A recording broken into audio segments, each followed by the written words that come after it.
The first hit came fast, a closed fist that snapped Emily's head back with a crack echoing through the crowded hallway. The second followed with an aluminum bat, not swung like a warning, but like a demolition tool, aimed with cold precision at her legs. Emily crumpled like a marionette whose strings had been cut. The air was filled only with the sound of her choked gasps and the rhythmic, sickening thuds of metal striking flesh. The boys in the blue and gold jackets weren't angry, they were efficient. And as they stepped over her broken body to check their phones for the video, none of them realized that in that moment, they had just signed the death warrant for their entire world. What you're hearing now is the beginning of the end for Ridgeview High. This is a story about the day the unthinkable happened, and about a quiet mother who refused to let it be forgotten. If you believe some lines once crossed demand a reckoning that shakes a whole town to its core, then keep listening. Because what came next was a storm of vengeance and justice unlike anything this place had ever seen. Outside, the American flag fluttered against the brisk autumn wind, painting a picture of small-town peace. But inside Ridgeview High, that illusion shattered fast. The hallways were a restless river of adolescence, swirling currents of hope, anxiety, and cruel hierarchy. Into this system walked Emily Carter, not as a new student, but as prey. At 22, she was a ghost among the living. Her return to school was an uncomfortable reminder that life doesn't follow anyone's plan. Her faded jeans and soft gray tee contrasted sharply against branded jackets and expensive sneakers. Her quietness, born of hardship, was misread as arrogance. She had seen things these kids couldn't imagine: eviction notices, late-night hospital vigils, a mother working 3 jobs. She carried a gravity that their world of parties and pep rallies couldn't comprehend, and for that they marked her. The rulers of this teenage kingdom were the Golden Boys. Ryan, the charming quarterback with eyes as hollow as his promises, led the pack. His right hand, Cole, was less a friend and more a weapon, his aluminum bat always within reach. Their inner circle, including Blake, basked in the glow of their power. Their father sat on the school board. Their mothers chaired charity events. Their last names were etched on gym plaques. They were untouchable. Protected by privilege, their mistakes laughed off, their cruelty disguised as jokes. It began subtly, a whispered insult as she passed. A freak murmured under breath. A soda poured accidentally across her backpack. Emily tried invisibility, eyes down, headphones in, shoulders hunched. She knew storms like this. If you didn't feed them attention, they sometimes blew over. But her silence wasn't submission, it was defiance. And that to them was unforgivable. Soon the taunts moved online. Anonymous messages, edited photos, posts mocking her clothes, her job, her age. The sharks were circling, the water warming. Then came the day in the East Wing hallway, the day everything snapped. It wasn't a crime of passion. It was an execution. The final bell had rung. Fluorescent lights flickered against scuffed orange lockers. Emily walked alone, thinking of her upcoming night shift packing boxes. She wanted to earn enough to help her mom pay rent. She didn't hear them at first, the shuffle of sneakers behind her. Then she did. They emerged near the gym doors, a wall of blue and gold jackets. Not boys anymore, but something darker. "Look who it is," Ryan drawled, his voice lazy, cruel. "The charity case. You know, we've got a dress code, right?" "That outfit's breaking it," Emily froze. "Please," she whispered, her voice trembling. "I just need to go to work." Cole laughed, lifting his bat onto his shoulder. "Work? Oh, sweetheart, I think you're gonna be late." A shove from behind sent her stumbling forward, straight into Cole's chest. His ringed hand lashed out, cracking across her cheekbone. Pain exploded white-hot across her vision. She gasped, and that sound unleashed the pack. They surrounded her, pushing, laughing, kicking. Their sneakers slammed against her ribs. A blow to her knee sent her crashing down. The floor was cold linoleum, merciless beneath her.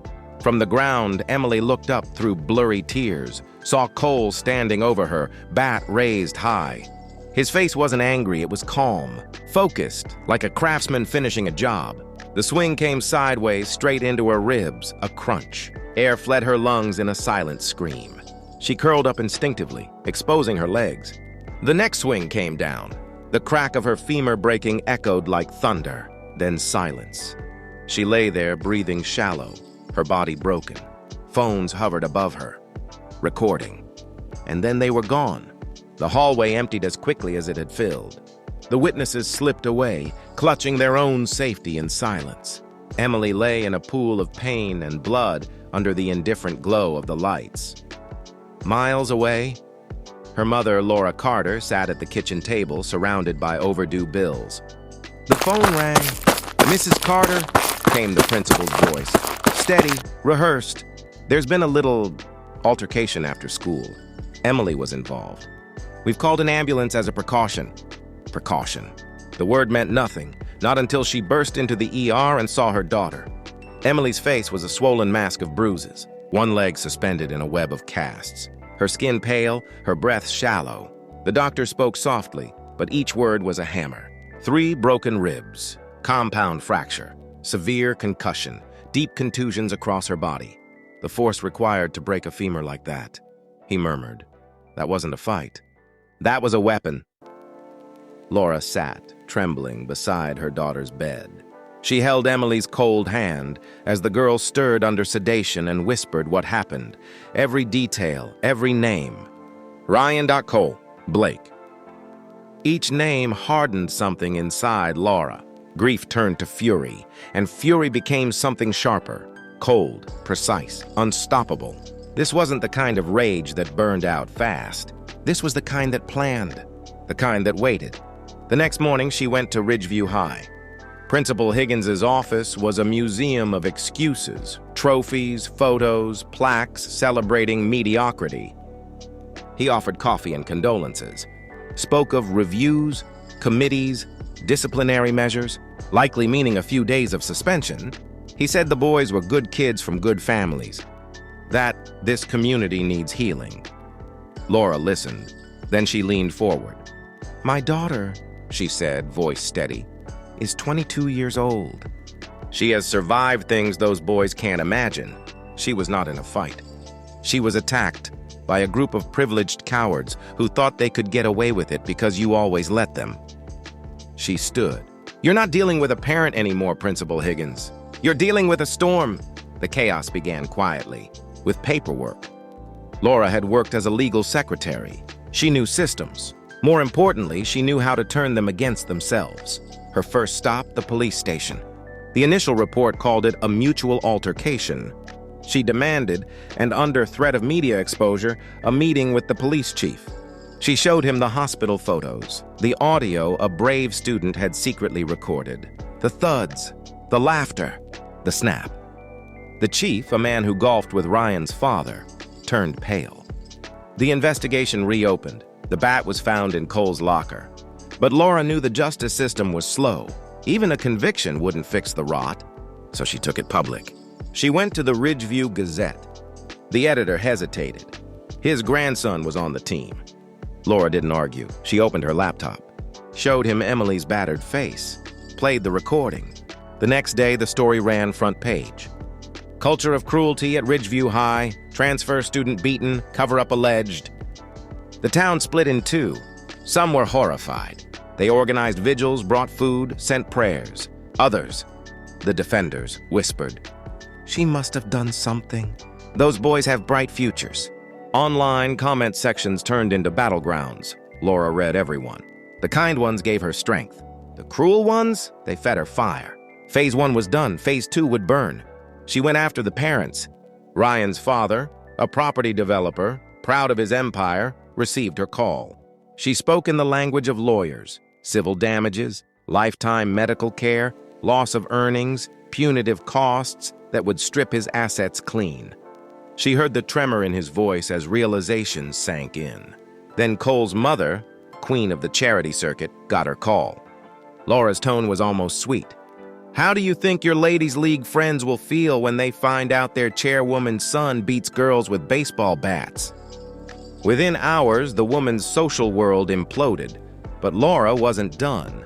She created an anonymous email, ridgeview.truthtelleragmail.com. Through whispers and back channels, she invited every student, parent, or teacher ever silenced by Ridgeview's golden boys to speak, and they did.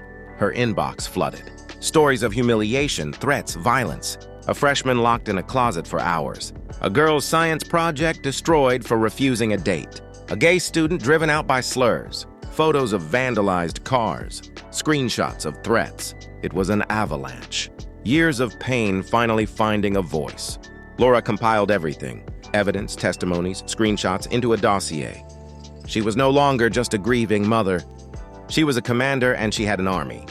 The school board meeting was standing room only. Parents, students, reporters. The boys sat with their lawyers. Principal Higgins sweated under the lights. In the back row sat Emily, pale but proud in her wheelchair.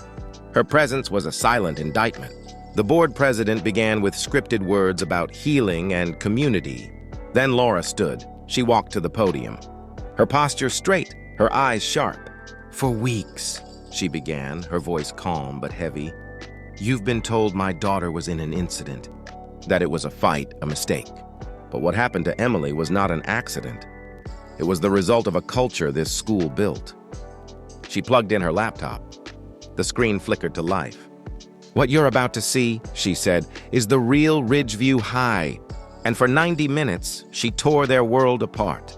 She read aloud emails from victims. Their names hidden, but the perpetrators in bold. Ryan. Coldot Blake. She displayed screenshots of group chats filled with cruelty and hate. Photos of vandalism, proof of cover-ups. And finally, she played the audio of the attack. The sound of the bat hitting flesh. The laughter, the silence. One of the mothers sobbed into her hands. Then Laura pulled up internal school emails she'd obtained. Messages from Principal Higgins dismissing complaints. "He's a good kid, just blowing off steam." And another from the athletic director. "We can't suspend Ryan before playoffs. It would hurt the team." It was all there. Corruption, favoritism, failure. The room exploded. Parents shouted. Reporters filmed. The chaos Laura had promised had arrived. Within days, the footage was on state news. Then National Ridgeview's Golden Boys became national villains. Sponsorships were pulled, scholarships revoked. Their families faced lawsuits and public disgrace. One by one, the pillars that protected them collapsed. Ryan, Cole, and Blake were expelled and later pled guilty to felony assault. Their families, bankrupted and shamed, left town quietly. Principal Higgins resigned. The athletic director, too. At the next election, the entire school board was replaced by reformers who built a platform of transparency and zero tolerance for bullying. A platform Laura Carter helped write. Months passed. The storm settled. Ridgeview High still stood, but something had changed. The lockers were repainted a bright white. The hallways felt lighter, freer. Emily walked slowly down one, without a limp. Physical therapy had rebuilt her strength, but her spirit had done the heavier lifting. That evening, she sat with her mother on their porch swing. Fireflies blinked in the warm dusk. "Mom," Emily said softly, "you didn't just get justice. You tore everything down." Laura smiled faintly, looking at her daughter's healing face. "No, sweetheart," she whispered. "I didn't destroy anything. I just cleared out the rot so you could build something better." The two sat in silence. The world, for the first time in a long time, was still. Today, the halls of Ridgeview High are quiet. But if you listen closely, between the bells, you can almost hear it.